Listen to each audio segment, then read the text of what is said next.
In an absolute game in the trenches, we have an ending. Hixson now controls their destiny, controls their fate as they beat Red Bank here at Red Bank High School 17-13.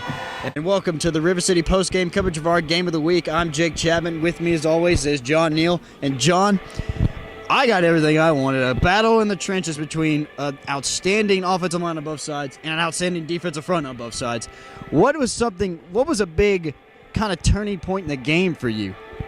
Well, Jake, I think it was when the Hixson Wildcats, they came out looking as Red Bank's going to kick it deep to start the second half. Red Bank opted to do an onside kick, grab some momentum really quick, failed to capitalize on that possession. Hixson got their ball inside their own 20, wasn't able to get anything moving. They muffed a punt.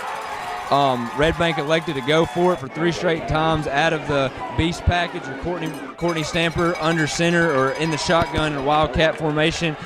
They didn't get anything going. They opted for a field goal. They missed the field goal. It was all Hixson Wildcats from there. Hixson was able to grab their longest drive of the night that encompassed about 89 yards almost. Preston Wilkie off the left side was able to punch it in. They grabbed a late field goal late to put it away, and a late interception by Jordan Johnson really were the key points in the second half for this Hixson Wildcat team. And, you know, Red Bank looked really hot coming out. Penalties got to them, a couple of turnovers, inconsistency in the play calling. Were they gonna do multiple sets? Were they gonna just have Malik Davis under center and run the ball?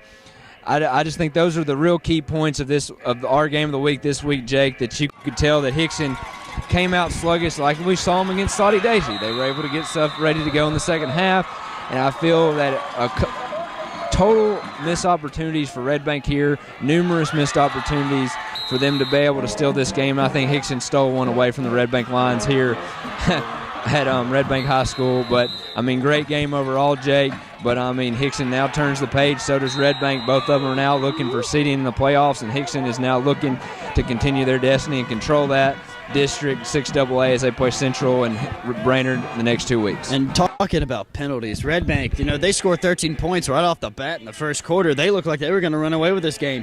But those mental mistakes and those penalties really got the Lions. What do you think the Lions are going to have to do in the future? Because they've got Tyner and Howard now left.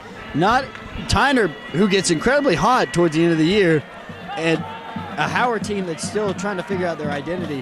What's Red Bank going to have to do in order to get in the playoffs, now sitting at 4-4? Well, they're sitting at 4-4, 3-1 in the district. They still can finish 5-1 in the district. Would be a great year, a great assessment year for Coach Grabowski, but they have to find consistent play at the quarterback position. There's a drive there that they had DeMarcus Rivers going and Caleb Tate going, and then Tate forced to throw late in the game, which was a costly turnover for the Lions. Other than that, Malik Davis took most of the snaps tonight under center, led to an injury, but it was a defensive injury. He came in for a tackle. Mm-hmm. It was just a leg cramp from what we got the update. Okay, only a leg cramp, so that's good on Malik Davis' part.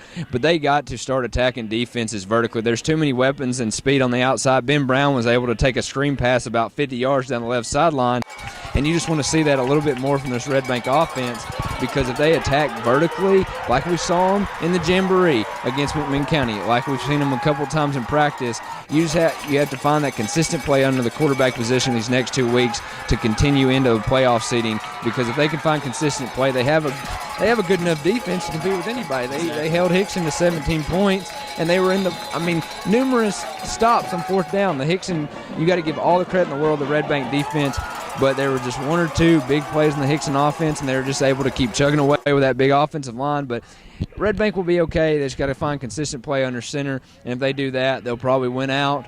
It will be, another tough test against Tyner and Howard, because Howard's one of those teams, you let them stick around, they might end up beating you late in the ball game. Yeah. Tyner does the same thing. So just consistent play at the quarterback position is the biggest thing for the Red Bank Lions. And, Red Bank, they go up against Tyner and Howard, but you look at Hixson, who they got. They've got Central and Brainerd, 2 of the hotter teams now in the district. And Central, yes, they got beat by Red Bank, but Central, they get their running back, and they have done nothing but great things this year. They've exceeded all expectations. What is Hixson going to have to worry about going into Central next week? Well, I mean, Central's linebackers can play with anybody in the area, Jake. They run sideline to sideline as well as anybody, like an Ottawa, like a Notre Dame. Central's sitting at 6-2 right now, 3-2 in the district after winning tonight at Howard 49-0. But you got to like Central's chances. I think they have now found their offensive identity, which was lacking there in the first part of the season, and they're a scary team. I don't think that Hixson is going to take them as a cakewalk at all. Red Bank needs some help. They're going to be the biggest fan next week, and if they're able to do that and Central's able to knock them off, things will get kind of crazy because last year Brainerd was able to knock off an undefeated Hixson team in that district. So, the Panthers are really looking forward to playing the Wildcats. I know Coach Gwynn is looking to create a win streak or kind of a new identity rivalry in that district, and it will be interesting for Hixson. And I think they control it. And like talking to Marshall Cooper today, he said they just have to come more prepared in practice and more prepared to who their opponent is, that they're not just going to walk through anybody anymore with who remain on their schedule into the playoffs. I talked to both Coach Duff and Coach Grabowski afterwards. Coach Grabowski is not panicked right now. He's mad, just like any coach would be after you had a 13-0 lead after the first quarter. But Coach Grabowski truly believes in these guys, and I was over there listening to him pep talk his team. That Lions team was just down. They were mad. We've been there before. We've been in a tough loss before. But Coach Grabowski was able to handle them and tell them everything's going to be all right because he believes that this defense, like you said, could play with anybody in the area. And he says this offense has too many weapons to not be putting up more points. And going to Coach Duff, he said at the beginning of the game they came out flat. And they did. And they came, like you said, they came out flat against Saudi. That's one thing Hixson's proved to me. After a tough first quarter, they can bounce back. And I think they could play with almost anybody in the area. I mean, Hixson, that front line, that offensive line, that's probably one of the best, and like Coach Duff calls it, their unit. They're a unit. They're together always. They're eating lunch together. They're in classes together. This unit is hard to get by. This is John Neal reporting for River City Sports. Here with me is quarterback of the Hixson Wildcats, Preston Wilkie, and senior linebacker, running back, dude, kind of all Marshall Cooper. Guys, just a big win tonight, 17-13 over a pretty big rival in Red Bank, district rival. But both of you were undefeated. Preston, what are your emotions right now? How are you feeling after a big win? It's just unbelievable. We came in, put in a hard week of practice, and just to get the tough win is a great feeling. And Marshall, how are you feeling right now? I just feel like, it was just a win. We need to get, on practice on Monday and get ready for Central. I mean, we need to put it in the past and get ready for Central. And guys, in your performance tonight has landed you as our fresh above media direction player of the games, a co-player of the games. Preston, it always seemed on offense when y'all needed a good run, you needed that extra first down, you were able to just do it tonight. What was key to that? What did y'all finally go in at halftime and figure out what they're doing defensively, or is it just that constant pursuit of perfection, preparation? It was just good play calls, and then the O-line just opening up the holes. They just couldn't stop that one play, and we just kept running it, and it just opened up for me, and I just took it. And Marshall got one rushing touchdown. You also added 12 tackles of what we totaled, probably more than that. Always seemed like on defense when y'all needed to stop, you were able to come up with it. What was that, defensive scheme, just y'all trying, wanting it more than them, or what was it? Well, at the beginning, we realized, holy cow, I don't think we were ready to come out and play. I think we thought we were going to come in here and kill Red Bank. And Red Bank, a really good team, actually played really good ball. And we started, after those 2 touchdowns, we were like, oh, we can't do it no more. So we started playing as a team again. And, we started coming through on defense, and everybody started playing their role. And things started benefiting from there. So I think just us realizing that we weren't playing like we were, and this was a game that we really were in, that set our mind right. And Marshall, you just talked about, already getting prepared for Central. You got 2 more games left. You could finish 8-2. You win both of them. You can finish undefeated in the district, something y'all weren't able to accomplish last year. What is it about those 2 last ball games that y'all really have to key on with those 2 opponents? I mean, I know I don't really know anything about them, but I just know if we just come out and play football, we have a good chance of, beating them. But we got to come out. We got to have a good week of practice, and, everything starts from there. So as long as we get in on Monday, start watching film, get ready for practice, get back on our legs, we should be good. Well, Preston, from the offensive side, this is 2 times we've seen y'all this year. You've kind of come out slow out of the gates. What's it going to take for y'all to really, like Marshall said, take these next 2 opponents seriously and come out as the mindset y'all had in the second half when y'all put it away? We're just going to have to study film, know what they're going to do, and just repetition, perfecting our plays, and just coming out explosive in the first half. We play good second half ball. We just got to come out. like our coach says, the game isn't won or lost in the first half. And we need to put it away. We need to try and put it away and get a good lead. Well, this is John Neal for River City Sports. With me is our co-players of the game, senior linebacker, running back Marshall Cooper, quarterback Preston Wilkie.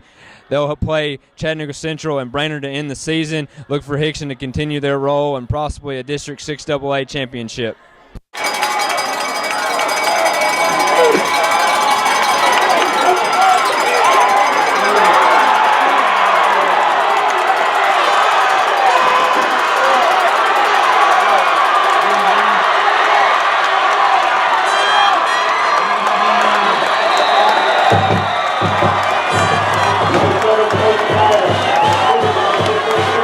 Now we talk about our next game of the week. John, what are you looking forward to about that one? Well, we got Ooltewah and Cleveland at Ooltewah High School. Ooltewah is 8-0, 4-0 in that district. Cleveland had a pretty big game tonight against Walker Valley, which was the battle for Bradley County. They were 4-4, 3-1 going to that contest. They can totally control their destiny in that district.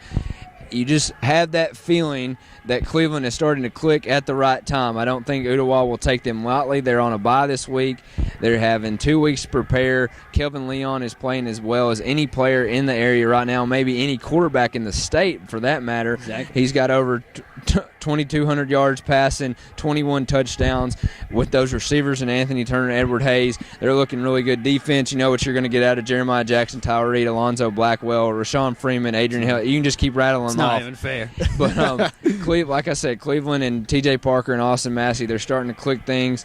And Ben Rick, their middle linebacker, is really playing well. He leads the area in tackles. So, man, are we going to have a game, a really big game on our hands next week in District 5 AAA.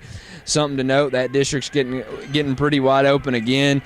East Hamilton was able to knock off Saudi Daisy. Saudi Daisy's a team that's now fallen to 4-4 with 3 straight losses. They're fighting and itching for a playoff spot. East Hamilton has now won a game. They're fighting and itching maybe for a berth, a couple blessings in disguise from some other teams.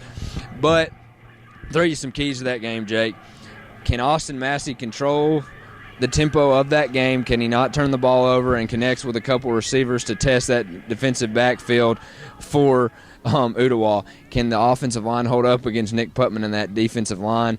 And as much as you know they're going to throw the ball, Kelvin Leon's going to throw it out. Can they establish the run early and often in Fairbanks or Quincy Fendricks? Or a funny name over there. He actually used to play here at Red Bank. But can they establish the run? And if they establish the run, it could be a very good night for those Owls, and they continue pursuit on an undefeated season and a number 1 ranking in the 5A. But we're going to have one on our hands. But, Jake, it's been a great season, been a great game today. But you can catch us next week at Ooltewah High School at 7:30 as they kick off versus the Cleveland Blue Raiders. Also check us on all our social media sites on complete week's coverage, and also check us Tuesday night at Jefferson's of Chattanooga. We're welcoming some of the best players in the area to recap this week, maybe preview next week.